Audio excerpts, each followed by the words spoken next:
Hey everyone, welcome to another episode of Talking Cardboard. I'm John, I'll be your host today. I got Corey to my left and George to my right. And the reason I'm hosting today is that we are reviewing a game in the IP world of World of Warcraft, which is very near and dear to me. And that game is World of Warcraft, Wrath of the Litch King, a pandemic system game.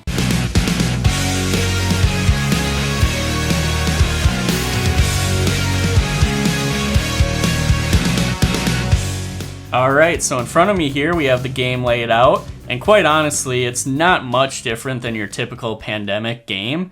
There are some really cool elements added to this game that fit the World of Warcraft theme, such as the addition of quests. Each zone gets its own quest that you have to go do before the Icecrown Citadel is opened up, where you do the final quest to defeat the Litch King. Some other random additions are, in Pandemic you had different roles on these cards you passed out, but in this game you actually take on the role of one of the iconic characters from World of Warcraft, and they each come with their own special abilities, their own health totals that are different between each character, and you're really just going around the board controlling the Scourge outbreak, which similar to the disease it's outbreaking in Pandemic. And once you complete all the quests, like I said, you then go to the Icecrown and defeat the Litch King. Yeah, and some of the cool things with this too is it kind of piggybacks off of the Fall of Rome edition to this game, and we have played a few of the different editions of Pandemic, and I would say this one takes on that Fall of Rome more similarly than any of the other editions because there is some dice rolling with it. So you're kind of going around in classic Pandemic fashion where you're trying to get rid of basically these outbreaks from happening from all these different Scourge outbreaks, and you're doing that by rolling dice and trying to get not only the attack values but the shields. That is also a unique thing to this game too, where each character has their own health total, and if you die in the game you respawn in your starting point, but that also brings this despair track down a lot faster too. So that's one of the unique things with this game. It's also in classic World of Warcraft fashion that you have your different quests that you have to go on, and based on the makeup of your team, it is easier to progress through some quests. Some are a lot more difficult on your health if they're really taking you down a lot. Other ones, you can have one or two people that just plow right through, and then you're able to check that box and grab that sweet loot and then move on to the next one. So it seems like it merges those two ideas really, really well. Yeah, and one other really cool change I'd say between normal Pandemic is the way the hero deck works, is that the cards add to your attack, defense, allow you to travel easier across the map, or even provide free heal actions. Not only do these cards come into play with the different actions you can take each turn, but as you're doing these quests, like we kind of talked about, if your hero's on the same quest spot as another hero, you can actually use these cards to add on to the completion of the quest, which really fits the theme that if you have a party going into a dungeon, you're helping each other out and moving that quest along further. Yeah, the teamwork in this game is really prevalent. I would say even more so than any of the other Pandemic versions. Also, the varying, what are these called? The ghouls, and what are those? The abominations. So the ghouls and abominations really kind of throw a turn in this game too, kind of going right into pros. That is kind of my first pro in the game. In the base game of Pandemic, you've just got these different disease cubes that are all basically acting the same way. Whereas this, the abominations are chasing after the closest hero and trying to take them down. And I guess the ghouls are similar to the cubes in the original Pandemic, but the minis really add a whole lot of flavor and board presence to the game too. And I want to pick up on a phrase that you used, teamwork, instead of one of the big drawbacks of the regular Pandemic game is the quarterbacking that can go on. Yes. Where one person just maximizes what everybody's going to do and other people kind of just follow along. But it is more teamwork because the cards that you draw, you have more autonomy over what you're going to do with it. And there's more than one route that can start to work this down, as opposed to regular Pandemic when there's typically one route that's the best way to go, or one person just starts to just take over. But in this, it seems like that it is much more cooperation and teamwork, unless one person just is, you go here, you do that, and then everybody else just kind of automatically does what that person says. And you feel like you're contributing even when it's not your turn based on what cards you have in front of you in your hand too, because there's multi-use cards in this game. So the symbols can, like John said, help towards the different quests even when it's not your turn. So you're kind of trying to set yourself up for future turns to help, be a part of the team on these different, depending on the different spots of the quests and different things that you're going after too. Right. So there's a lot of setting yourself up in this too. Just adds like another level of strategy on top of the original pandemic system. So not only are you just sitting there waiting for your turn to come, but like in this game, you actively have ways to help each other out and be more cognizant of like how do you end your turn so that you are in position to help people out. Yep. So I think that's really cool. It is a lot of helpful player interaction as opposed to one person's the medic and just has to do the medic things. Right. Is you're giving each other actions or saying I can block this damage for you. Right. It's really good overlapping and interlocking interaction. Yeah. Yeah, so positioning is huge in this game. Another pro for me, I would say, is the varying levels of difficulty. We have tried a few different levels, and we noticed pretty quickly that when you're close to that most difficult setting, it gets hard really fast. So we did lose our last couple games on that difficulty. Right, I think we played on the normal level the first time, and we actually did get through the game, beat the Litch King. Granted, I think we maybe missed a couple rules that first time we played, but still, it seemed doable. We added one Scourge card to get to that next level of difficulty, and the first time we tried that, I think we lasted 15 minutes. The second time, we got 2 Ice Crown Citadel and then lost. So the difficulty really spikes quickly, but I think those levels of difficulty actually add a lot to this game. I think I enjoyed the game more trying to figure out how to win than actually winning the first time. Yeah. And it still didn't seem insurmountable. No. Like with regular pandemic, that when you see all those different cubes in the board, you think we got no shot. And then you just kind of lurch through the last 4 or 5 turns. But this, it never seemed like we were overwhelmed and we were completely out of it. I don't know what they did mechanically to really make that philosophical change, but it always feels like we've got a chance until either, we lose or we clearly see that we're going to win. To answer that question, I think it really has a lot to do with the dice rolls. Okay. You always feel like you could be in it with that critical hit that you get or that lucky die roll. It adds a little bit of luck element, but it definitely adds that kind of fun factor too. Well, it is a different luck element because in regular pandemic you need the luck of having the right cards to be able to progress through, curing and then eradicating a disease, where here it's laid out for what your quests are, but then lucky on if you're able to get some component of it. So that's a good point to kind of hit on. Yep. Any other pros for you, John? Yeah, my biggest pro, being the person that's probably played the most World of Warcraft or just any Warcraft game, is that the theme of World of Warcraft integrates so perfectly into this game. I mean, I've picked up Thrall and Tyrion Fordring as my heroes as we've played, and the special abilities feel really good with their characters from what I know from playing the PC games.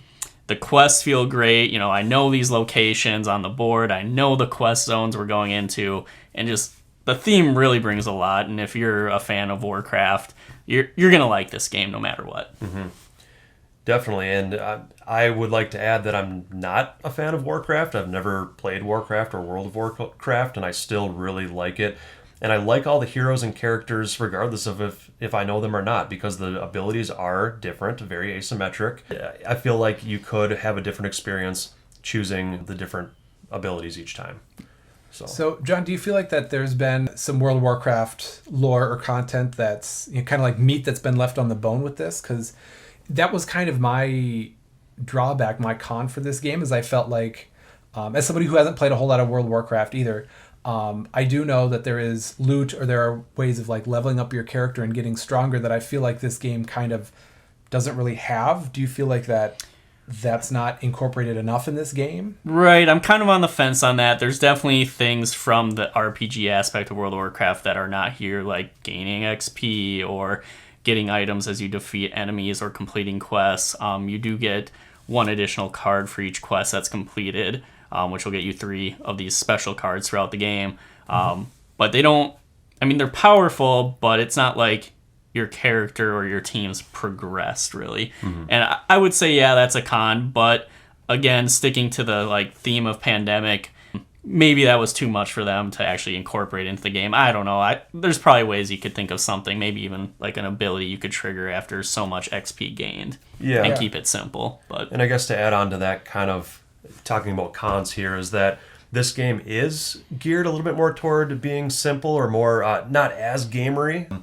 Newer gamers to the hobby can definitely pick up on this pretty quick, and I would think varying ages can play this game too. And I think they wanted to keep that pandemic kind of more generic system with throwing this theme on it, but it wasn't just a pure slap the World of Warcraft theme on this. It definitely has elements of both being simple and maintaining the theme.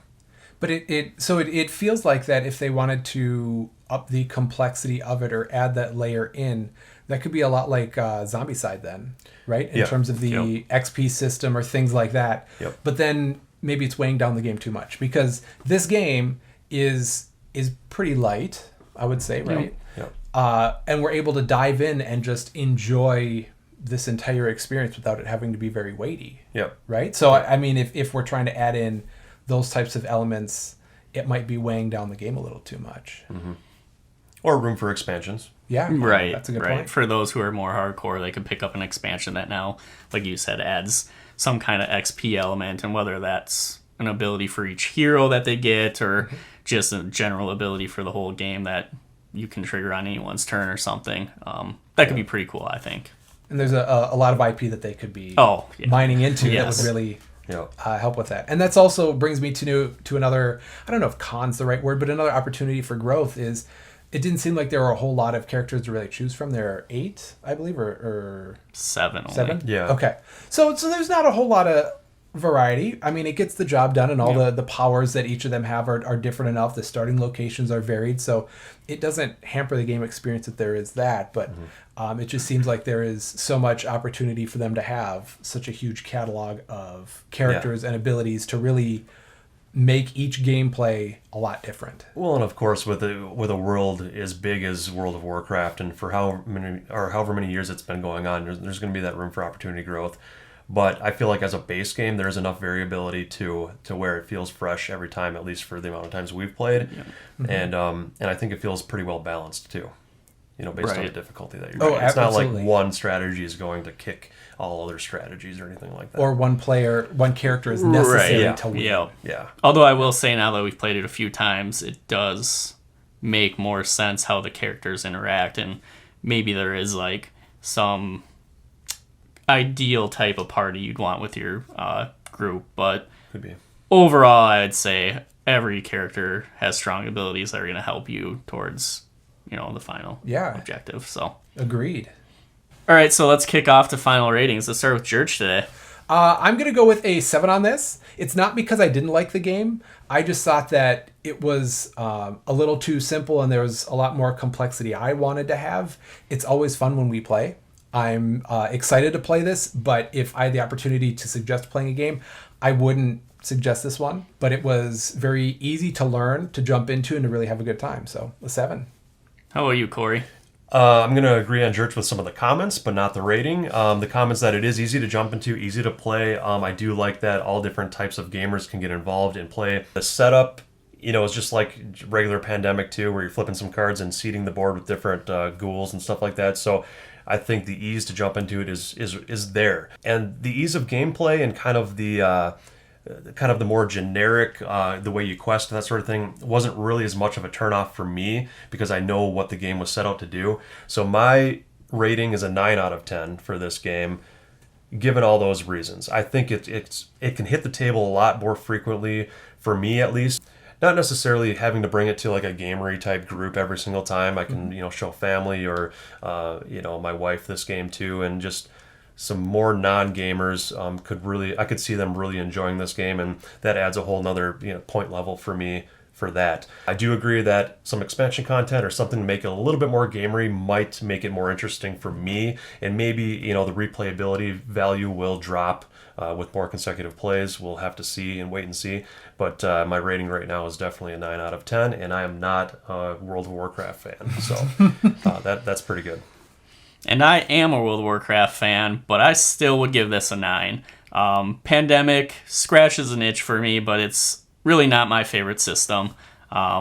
It involves some strategy that I enjoy, and I really do like the theme on this, so this brings it up a lot. I think they've added enough variability to make this more entertaining to me than a normal the normal Pandemic game or even the Legacy games. So yeah, 9. I think it's a good, easy game that you can share with people, regardless if they like the Warcraft IP or not.